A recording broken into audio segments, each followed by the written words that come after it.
औज़ुबिल्लाहिमिनश्शैतानिर्रजीम बिस्मिल्लाहिर्रहमानिर्रहीम अस्सलामु अलैकुम and welcome to my channel. दोस्तों, आज की इस वीडियो में हम क्लास फर्स्ट ईयर से एक पोएम जिसका नाम है गुड टिम्बर, इसके हवाले से पढ़ेंगे और इस पर मैंने अपनी तरफ से 20 सवालात तैयार किए हुए हैं ताकि इस पोएम को हम अच्छी तरीके से समझ सकें।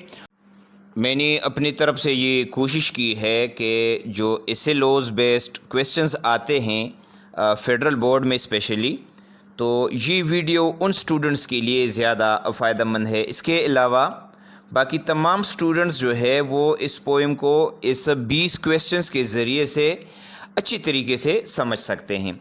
तो स्टार्ट करते हैं। क्वेश्चन नंबर फर्स्ट जो मैंने बनाया है वो है what is the name of the poet. तो ये तो ज़ाहिरी बात है, हर एक को इसका पता होना चाहिए। तो इसका आंसर है the name of the poet is Douglas Malloch. Question number 2, what is the name of the poem. तो इसका आंसर है the name of the poem is good timber. Question number 3, when and where was Douglas Malloch born. तो इसका answer है Douglas Malloch was born in 1877 in America. Question number 4, how many stanzas are there in this poem। यानी इस नज़म के अंदर कितने stanzas हैं। तो इसका आंसर है there are 4 stanzas in this poem. Question number 5, how many lines are there in each stanza। यानी हर एक स्टेंजा में कितने लाइंस हैं। तो इसका आंसर है there are 6 lines in each stanza. हर एक स्टेंजा में 6 लाइन है। Question number 6, how many lines are there in this poem. इस नज़म में कितने लाइंस हैं। तो इसका आंसर है there are 24 lines in this poem. इस नज़म में टोटल 24 लाइंस हैं। Question number 7, what pattern of rhyme scheme is used by the poet in this poem। यानी इस नज़म में शायर ने राइम स्कीम के किस तरीके को अपनाया है। तो इसका आंसर है the poet has used AABBCC pattern in this poem. यानी हर एक स्टेंजा जो है उसके पहले 2 लाइन और इसके बाद 3rd और 4th लाइन और 5th और 6th लाइन एक दूसरे के साथ राइम कर रहे हैं।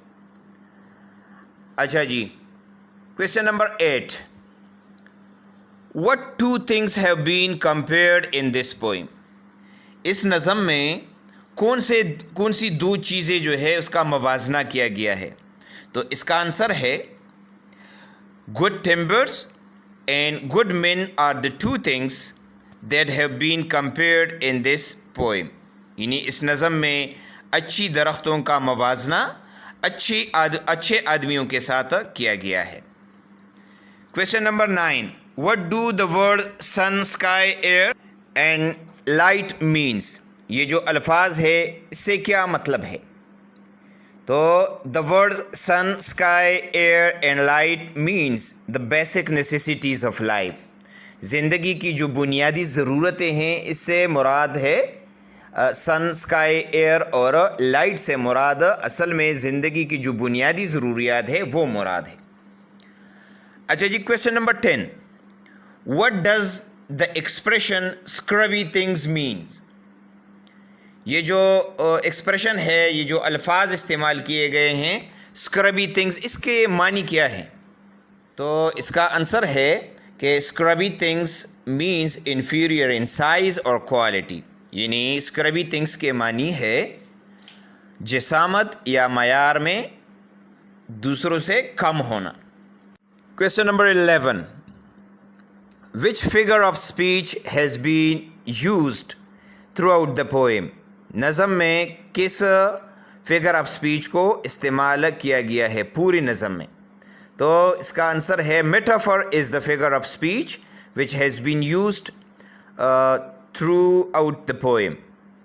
मेटाफर वो फिगर ऑफ स्पीच है जो कि पूरे नज़म में इस्तेमाल किया गया है। Question number 12, what is the central idea of the poem. नज़म का सेंट्रल आइडिया क्या है। the central idea of the poem is that good timbers and good men are formed by facing great hardships. इसका जो मरकज़ी ख़याल है वो ये है कि अच्छे आदमी और अच्छे दरख्त ज़्यादा तकालीफ बर्दाश्त करके ही बनते हैं. Question number 13. What is the central idea of the first stanza. जो फर्स्ट स्टैंज़ा है उसका मरकज़ी ख़याल क्या है? तो इसका आंसर है the central idea of the first stanza is that a tree that receives everything without any struggle can not become a big tree.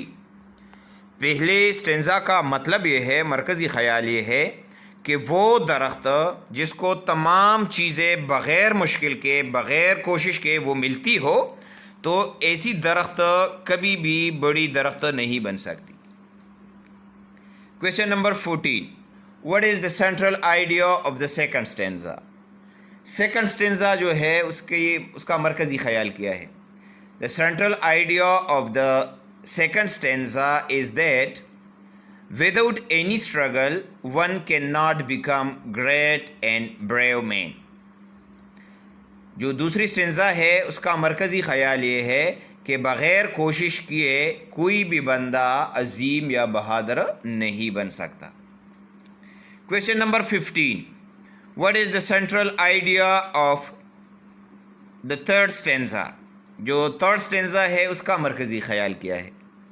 The central idea of the third stanza is that, जो third stanza है उसका मरकज़ी ख़याल ये है, by facing difficulties, मुश्किलात को बर्दाश्त करके, good men and good timbers are form, अच्छे आदमी और अच्छी दरख्तें जो है वो बन सकती है.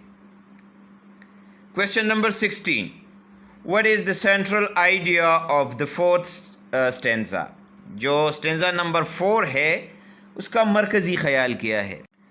तो इसका आंसर है the central idea of the fourth stanza is that there is no gain without pain. जो फोर्थ स्टेंजा है उसका मरकज़ी ख़याल ये है कि बग़ैर दर्द से है कोई भी कामयाबी हासिल नहीं होती.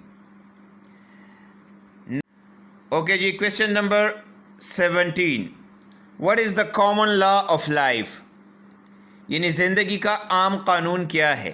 तो इसका आंसर है the common law of life is that success comes after facing great hardships. ज़िंदगी का जो कानून है वो ये है कि कामयाबी मुश्किलात को बर्दाश्त करने के बाद आती है. अच्छा जी. Question number 18. What does the word patriarch mean? लफ्ज़ पेट्रियार्क का मतलब क्या है?